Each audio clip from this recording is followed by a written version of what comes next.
राष्ट्रवादी काँग्रेसचे माजी जिल्हा परिषद सदस्य विजय धोंडगे व त्यांचे बंधू यांच्यासह 6,000 पदाधिकाऱ्यांनी भाजपमध्ये प्रवेश केला. या प्रवेश होण्यासाठी खासदार अशोक चव्हाण, भाजपा जिल्हाध्यक्ष संतुकराव हंबर्डे, महानगर कार्याध्यक्ष अमरनाथ राजूरकर यांच्यासह इतर प्रमुख पदाधिकाऱ्यांची उपस्थिती होती. आगामी काळात होणाऱ्या स्थानिक स्वराज्य संस्थेच्या निवडणुकीत भाजपचाच विजय निश्चित होईल असा विश्वास खासदार अशोक चव्हाण यांनी यावेळी व्यक्त केला आहे. पक्षप्रवेशासाठी कुठलीच अट न घालता भाजपमध्ये पक्षप्रवेश केला असून पक्षांना जो आदेश देईल तो आपल्याला मान्य असल्याची प्रतिक्रिया माजी जिल्हा परिषद सदस्य विजय धोंडगे यांनी व्यक्त केली आहे.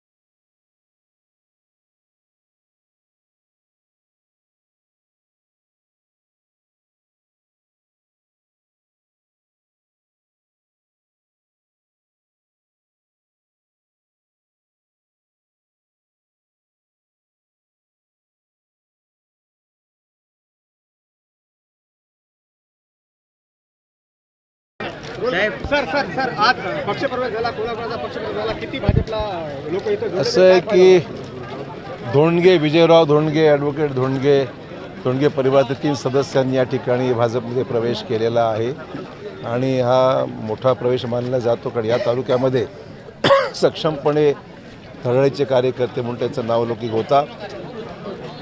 राष्ट्रवादी काँग्रेसमध्ये होते आणि त्यांना आज आम्ही प्रवेश दिलेला आहे. जिल्हा अध्यक्ष हजर आहेत, त्यामुळे त्यांच्या येण्याने कंधारमध्ये निश्चित फायदा होता.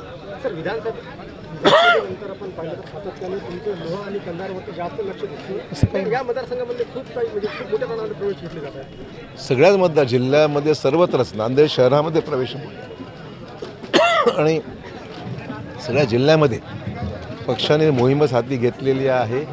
महाराष्ट्रात होतं, नांदेड जिल्ह्यामध्येच आमचा प्रयत्न का आगामी निवडणुका महत्त्वाच्या आहेत, तर कार्यकर्ते जोडण्याचं काम केलं पाहिजे आणि म्हणून आज आम्ही सुरू केलं. जिल्ह्यामध्ये मोठ्या प्रमाणात पक्षप्रवेश होतात, याचा अर्थ की भाजप स्वबळाची तयारी करते. आम्हाला कार्यकर्ते जर म्हणले की स्वबळावर लढायचं तर नक्की करू विचार. त्याला काही आम्ही काही त्याला रोखलेलं नाही आहे. शेवटी कुठल्याही निवडणुका लढत असताना कार्यकर्त्यांची काय इच्छा आहे हे लक्षात घेऊन निर्णय घ्यावा. माझा इच्छेचा प्रश्न नाही आहे. कार्यकर्ते म्हणतील लढवा, स्वबळावर लढवा. साहेब, जे कर्जमाफीचा विषय होता, महायुतीमध्ये मतभेद पाहायला मिळत आहे. अजितदादा विरोधात दिसत आहे. तिजोरीवर अतिरिक्त ताण येतोय असं आहे की निर्णय घेतला पाहिजे.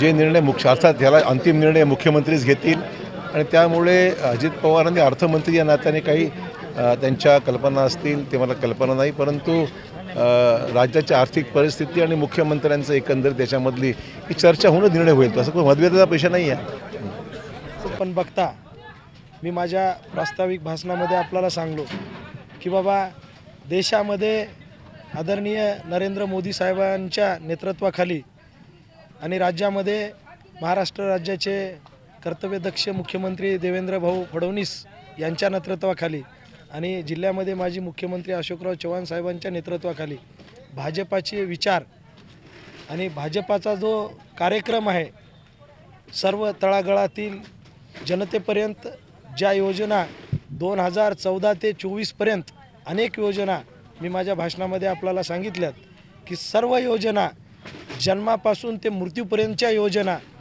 अनेक योजना प्रभावीपणे राबविण्याचं काम भाजपाच्या माध्यमातून या ठिकाणी देशामध्ये होत आहे.